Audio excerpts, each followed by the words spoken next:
you ever tried a meditation and felt that it was a bit weird at first? I spent a week immersing myself in Joe Dispenza's meditations while listening to his audiobook, Becoming Supernatural. And I have to say, it shifted something deep inside me. So if you've ever been curious about how meditations can actually change the way you think, feel and act, stick around. I'm breaking down my experience, the challenges, the surprising benefits, and what I'm doing differently now because of it.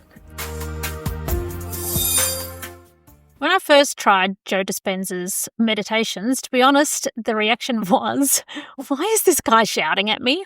I didn't get why so many people swore by his work. I found it intense and even jarring. But this time, after listening to Becoming Supernatural, something clicked. I realised there's a reason for the intensity. His approach is about breaking old patterns and shaking you out of your usual state. And I liken it to, as a musician and performer, this resonated with me because good music takes you on a journey, and that's exactly what his meditations do. I committed to trying different meditations throughout the week. Tuning into new potentials was one that focused shifting my energy to attract new possibilities. And pineal, is that how you say it? Planned meditation is designed to tap into deeper awarenesses and open the third eye. Reconditioning the body to a new mind is about breaking out of old habits. And the walking meditation was the one that really stood out to me. So I'll get into that. The walking meditation felt literally like walking into your new future, embodying my intentions rather than just thinking about them. I walked faster and noticed more confidence and that my energy shifted effortlessly. It wasn't just about visualizing my future, I was actually physically stepping into it. So listening to the audiobook of Becoming Supernatural before and while doing the meditations made all the difference. I understood the thinking and the reasoning behind it. Joe Dispenza explains how the nervous system is like a computer. It holds onto old patterns, but it can be reprogrammed. So my biggest takeaway was by shifting our internal state, we change how the world, our external, responds to us. It's not just about thinking positively, it's about getting your entire system, your mind, body, and energy in sync. This clicked for me as a musician. Music can be calm and meditative, but sometimes you need an intense track, an energetic track, a lively track to break out of old patterns and to change your state. And that's what his meditations do. They activate you. So what changed? Here are the results after a week. More decisiveness and action. I felt a major shift in my energy. I wasn't just thinking differently, I was doing differently. I stopped hesitating, I took bold steps, and even when I didn't have everything figured out, I took action. For example, I reached out to podcast guests that I had been holding back from contacting, and I created a lot more content. My social media came alive again. I wrote tons of content and recorded more videos. And I wasn't overthinking, I was just creating. Instead of feeling stuck or overwhelmed, I leaned into uncertainty because the unknown became exciting. The unknown is a space where better things can happen. It's a place where you can imagine. It's the place where potential exists. The unknown became exciting, a space where better things than I could imagine could unfold. So, adapting it for my real life.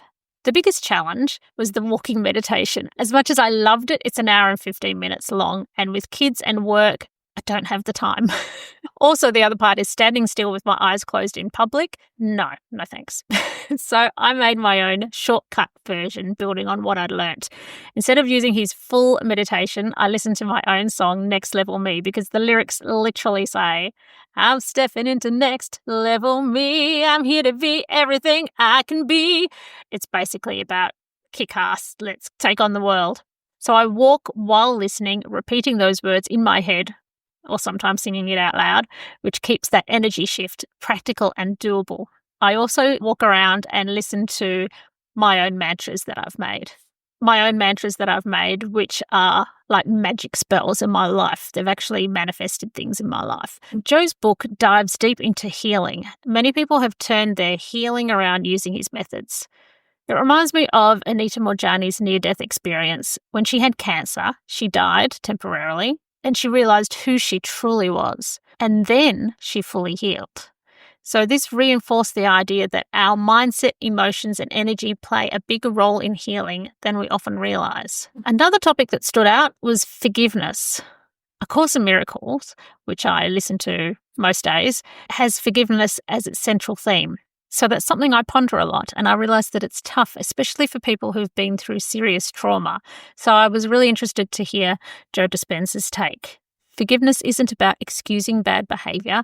It's about releasing yourself so that you can align with love and the truth of who you really are.